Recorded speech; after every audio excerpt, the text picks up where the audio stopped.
Fala aí, galera do Preveste, tudo bem? Sejam bem-vindos de volta aí depois de uma semaninha de recesso, né, em função do feriado de 7 de setembro, pelo menos para geografia. Estamos de volta com a América Latina. Espero muito que esse vídeo encontre todo mundo bem, tá? Com saúde e vamos que vamos, porque nós já temos datas aí, né, tanto para o Enem quanto para o exame de qualificação da UERJ. E, bom, a gente precisa continuar nossa preparação, certo? Então aqui, ó, já mostrando para vocês os nossos slides, eu gosto sempre de começar com essa tirinha, a aula de América Latina, por conta desse cidadão aí que vocês estão vendo, o escritor uruguaio Eduardo Galeano, que é o autor do livro As Veias Abertas da América Latina, vocês já devem ter ouvido falar. E essa tirinha, ela acaba resumindo, né, uma das principais ideias aí do Eduardo Galeano, quando ele fala sobre a utopia. O menino pergunta para o pai o que é a utopia, e o pai responde: a utopia é como a linha do horizonte, por mais que a gente caminhe, nunca iremos alcançar. O menino fica pensativo, né, e pergunta: e para que serve a utopia? Para nos fazer caminhar, para a gente continuar caminhando.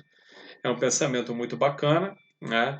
Não só para usarmos como filosofia de vida, né? Em busca aí dos nossos sonhos, dos nossos objetivos, mas bastante interessante também aqui para a própria América Latina. Né? A gente não perder a esperança de construir uma região melhor, né? Um lugar melhor para todos nós, uma vez que somos todos latinos, não é isso? Por mais que algumas pessoas não gostem muito dessa ideia. Bom, deixa eu mostrar para vocês aqui então, o que a gente reconhece, né, o que a gente classifica como América Latina. Ah, eu separei aqui, né, em três mapas para ficar melhor a compreensão de vocês. Então, a América do Sul, que é onde fica o Brasil, composta aí por 13 países, 12 nações independentes e um território ultramarino francês, que é a Guiana Francesa.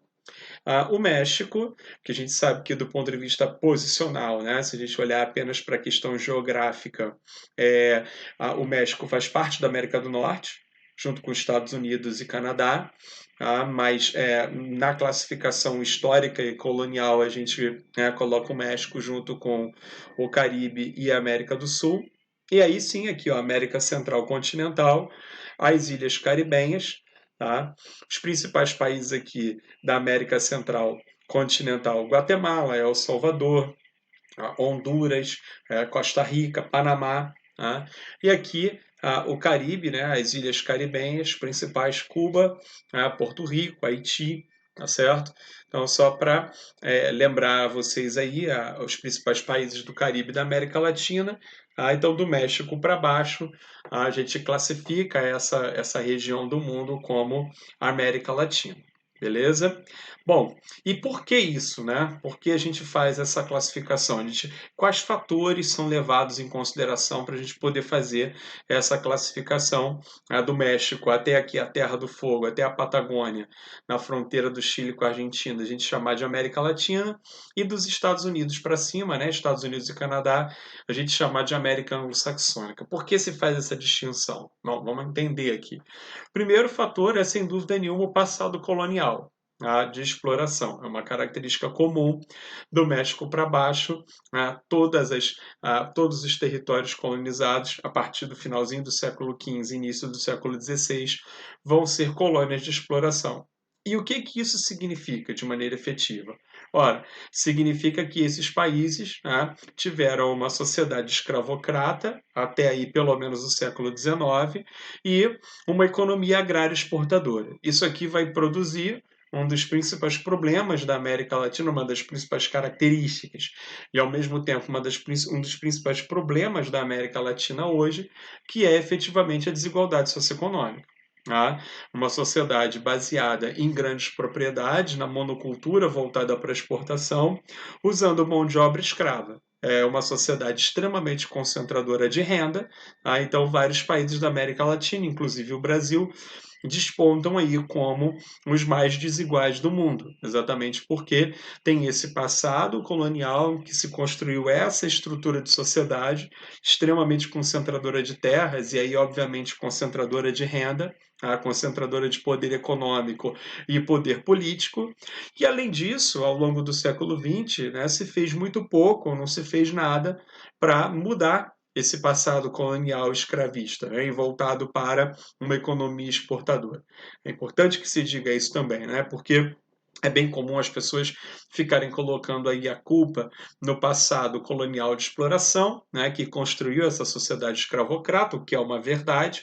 Porém, é importante dizer também que, mesmo depois do fim da escravidão, mesmo depois de algumas mudanças econômicas nas sociedades políticas e econômicas, nas sociedades latinas, não se fez muito ou se fez muito pouco para mudar essa estrutura social, tá certo? Bom, uma terceira característica comum aos latinos é o idioma. Né? O idioma de origem latina, mais especificamente o português e o espanhol. Né? O espanhol é a língua mais falada e, em seguida, o português, que é falado por apenas um país, né? No caso o Brasil, mas nós somos mais de 210 milhões de pessoas. Isso é praticamente um terço da população da América Latina, a gente já vai ver daqui a pouco. Então, português e espanhol são as duas línguas predominantes, o que não significa que não se fale outras línguas. Por quê? Porque a colonização é predominantemente latina, predominantemente ibérica, espanhola e portuguesa, mas há também a colonização holandesa, é o caso do Suriname, nosso vizinho aqui, ex-colônia holandesa. Há uma colonização britânica também, é o caso da Guiana Inglesa, é o caso de Belize, é o caso da Jamaica, Trinidad e Tobago. Tá? Então, existem também outros países que participaram da colonização da América Latina, mas é importante a gente entender que, predominantemente, a América Latina fala idiomas de origem, né, latina, né, o português, o espanhol e o francês, tá certo? Bom, uma outra característica é o cristianismo, e mais especificamente a religião católica. A América Latina é a região do mundo que concentra ainda a maior parte de católicos. Isso é parte da explicação, né? Porque o último Papa escolhido, né, o Jorge Mário Bergoglio, é argentino, o Papa Francisco, e apesar do crescimento das religiões de vertente neopentecostal, a América Latina nas últimas décadas, né, principalmente nas últimas 3, 4 décadas, a América Latina ainda é um reduto do catolicismo que foi imposto durante o período colonial, inclusive com o processo de catequização dos índios, que vocês veem aí, sem dúvida nenhuma, em história, em sociologia. Bom, uma outra característica importante é exatamente a industrialização tardia dos países da América Latina. Tá? Enquanto os países europeus fizeram a sua revolução industrial na segunda metade do século XVIII e ao longo do século XIX, a América Latina só vai fazer a sua industrialização basicamente ao longo do século XX. Aí, tá? Exatamente por conta desse modelo de sociedade, basicamente escravocrata e agrário exportador.